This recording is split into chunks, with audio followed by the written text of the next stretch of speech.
ಇವತ್ತಿನ ವಿಡಿಯೋದಲ್ಲಿ ರುಚಿಕರವಾದ ಹಾಗೆ ಅಷ್ಟೇ ಸುಲಭವಾದಂತಹ ನುಗ್ಗೆಕಾಯಿ ಸಾಂಬಾರು ಮಾಡೋದನ್ನು ನೋಡೋಣ. ಇಲ್ಲಿ ಮೊದಲಿಗೆ ನಾನು 1 ಕಪ್ ಅಷ್ಟು ತೊಗರಿಬೇಳೆನ ಚೆನ್ನಾಗಿ ತೊಳೆದ್ಬಿಟ್ಟು ಬೇಯಿಸ್ಕೊಂಡು ಇಟ್ಕೊಂಡಿದ್ದೀನಿ. ಹಾಗೆ ಇಲ್ಲಿ ಸುಮಾರು 1.5 ಕಪ್ ಅಷ್ಟು ನುಗ್ಗೆಕಾಯಿನ ಈ ಥರ ಕಟ್ ಮಾಡಿ ಇಟ್ಕೊಂಡಿದ್ದೀನಿ. ಈಗ ಒಂದು ಪಾತ್ರೆನ ಬಿಸಿ ಮಾಡಲಿಕ್ಕೆ ಇಟ್ಕೊಂಡಿದ್ದೀನಿ. ಇದು ಬಿಸಿ ಆಗ್ತಿದ್ದ ಹಾಗೆ ಇದರಲ್ಲಿ 2 ಟೇಬಲ್ ಸ್ಪೂನ್ ಎಣ್ಣೆ ಹಾಕ್ಕೊಳ್ತಾ ಇದ್ದೀನಿ. ಎಣ್ಣೆ ಚೆನ್ನಾಗಿ ಕಾದ ನಂತರ 1 ಟೀ ಸ್ಪೂನ್ ಸಾಸಿವೆ, ಹಾಗೆ ಇದಕ್ಕೆ ನಾನು 1 ಟೀ ಸ್ಪೂನ್ ಜೀರಿಗೆ ಹಾಕ್ಕೊಳ್ತಾ ಇದ್ದೀನಿ. ನಂತರ ಸ್ವಲ್ಪ ಕರಿಬೇವನ್ನ ಹಾಕ್ಕೊಳ್ಳೋಣ. ಹಾಗೆ 2 ಈರುಳ್ಳಿನ ಸಣ್ಣದಾಗಿ ಕಟ್ ಮಾಡಿಕೊಂಡು ಹಾಕ್ಕೊಳ್ತಾ ಇದ್ದೀನಿ. ಇದನ್ನು ಟ್ರಾನ್ಸ್ಪರೆಂಟ್ ಆಗೋವರೆಗೂ ಚೆನ್ನಾಗಿ ಫ್ರೈ ಮಾಡ್ಕೊಳ್ಳೋಣ. ಇದಕ್ಕೆ ನೀವು ಬೇಕಿದ್ರೆ ಸ್ವಲ್ಪ ಇಂಗು ಕೂಡ ಹಾಕ್ಕೊಳ್ಬೋದು. ಹಾಗೆ 2 ಟೊಮೆಟೊನ ಕೂಡ ನಾನು ಮೀಡಿಯಮ್ ಆಗಿ ಕಟ್ ಮಾಡಿಕೊಂಡು ಹಾಕ್ಕೊಳ್ತಾ ಇದ್ದೀನಿ. ಟೊಮೆಟೊ ಮೆತ್ತಗಾಗೋವರೆಗೂ ಇದನ್ನು ಚೆನ್ನಾಗಿ ಫ್ರೈ ಮಾಡ್ಕೊಳ್ಳೋಣ. ನಂತರ ಇದಕ್ಕೆ ನಾನು 1/4 ಚಮಚದಷ್ಟು ಅರಿಶಿನ, 1 ಚಮಚ ಖಾರದ ಪುಡಿ, ರುಚಿಗೆ ತಕ್ಕಷ್ಟು ಉಪ್ಪು ಹಾಕ್ಕೊಂಡ್ಬಿಟ್ಟು ಮಿಕ್ಸ್ ಮಾಡ್ಕೊಳ್ತಾ ಇದ್ದೀನಿ. ಹಾಗೆ ಟೊಮೆಟೊ ಎಲ್ಲ ಚೆನ್ನಾಗಿ ಮ್ಯಾಶ್ ಆಗಬೇಕು. ನೋಡಿ ಇಲ್ಲಿ ಇವಾಗ ಚೆನ್ನಾಗಿ ಬೆಂದಿದೆ.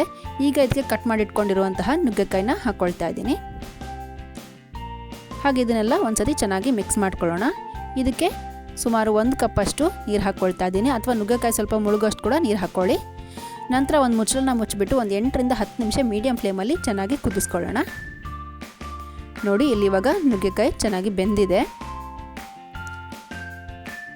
ನಂತರ ಇದಕ್ಕೆ ನಾನು ಆಗಲೇ ಬೇಯಿಸಿಟ್ಕೊಂಡಿರುವಂತಹ ತೊಗರಿಬೇಳೆ ಏನಿದೆ ಅದನ್ನು ಹಾಕ್ಕೊಳ್ತಾ ಇದ್ದೀನಿ. ಹಾಗೆ ಕನ್ಸಿಸ್ಟೆನ್ಸಿಗೋಸ್ಕರ ಸುಮಾರು 2 ಕಪ್ ಅಷ್ಟು ನೀರನ್ನ ಹಾಕ್ಕೊಳ್ತಾ ಇದ್ದೀನಿ. ಹಾಗೆ ಇದಕ್ಕೆ 1/4 ಕಪ್ ಅಷ್ಟು ನೆನೆಸಿರುವಂತಹ ಹುಣಸೆ ರಸನ ಕೂಡ ಹಾಕ್ಕೊಳ್ತಾ ಇದ್ದೀನಿ. ಇದನ್ನೆಲ್ಲ ಚೆನ್ನಾಗಿ ಮಿಕ್ಸ್ ಮಾಡ್ಕೊಳ್ತಾ ಇದ್ದೀನಿ. ಮೀಡಿಯಮ್ ಫ್ಲೇಮಲ್ಲಿ ಇಟ್ಕೊಂಡಿರಿ. ಈಗ ಇದಕ್ಕೆ ಸುಮಾರು 2 ಟೇಬಲ್ ಸ್ಪೂನ್ ಅಷ್ಟು ನಾನು ಸಾಂಬಾರು ಪೌಡ್ರ್ ಹಾಕ್ಕೊಳ್ತಾ ಇದ್ದೀನಿ. ನೀವು ಯಾವ ಸಾಂಬಾರು ಪೌಡ್ರ್ ಕೂಡ ಹಾಕ್ಕೊಳ್ಬೋದು. ನಾನಿಲ್ಲಿ MTR ಸ್ಪೈಸಿ ಸಾಂಬಾರು ಪೌಡ್ರನ್ನ ಯೂಸ್ ಮಾಡ್ತಾ ಇದ್ದೀನಿ. ಇದನ್ನೆಲ್ಲ ಚೆನ್ನಾಗಿ ಮಿಕ್ಸ್ ಮಾಡ್ಕೊಳ್ಳೋಣ. ಮೀಡಿಯಮ್ ಫ್ಲೇಮಲ್ಲಿ ಇಟ್ಕೊಂಡ್ಬಿಟ್ಟು ಇದನ್ನು ಚೆನ್ನಾಗಿ ಕುದಿಸ್ಕೊಳ್ಳೋಣ. ಇದು ಒಂದ್ಸತಿ ಕುದೀತಿದ್ದ ಹಾಗೆ ನಾನು ಇದಕ್ಕೆ ಸ್ವಲ್ಪ ಕೊತ್ತಂಬರಿ ಸೊಪ್ಪನ್ನ ಹಾಕ್ಕೊಂಡ್ಬಿಟ್ಟು ಮಿಕ್ಸ್ ಮಾಡ್ಕೊಳ್ತಾ ಇದ್ದೀನಿ. ಚೆನ್ನಾಗಿ ಕುದಿ ಬಂದ ಮೇಲೆ ಸ್ಟವ್ನ ಆಫ್ ಮಾಡ್ಕೊಳ್ತಾ ಇದ್ದೀನಿ. ತುಂಬ ರುಚಿಯಾಗಿರುತ್ತೆ. ನೀವು ಇದನ್ನು ಒಮ್ಮೆ ಟ್ರೈ ಮಾಡಿ ನೋಡಿ. ನಿಮಗೆ ವಿಡಿಯೋ ಇಷ್ಟ ಆಗಿದ್ದರೆ ಲೈಕ್ ಮಾಡಿ, ಶೇರ್ ಮಾಡಿ, ಹಾಗೆ ನಮ್ಮ ಚಾನಲ್ಗೆ ಸಬ್ಸ್ಕ್ರೈಬ್ ಮಾಡೋದನ್ನು ಮರಿಬೇಡಿ. Thank you.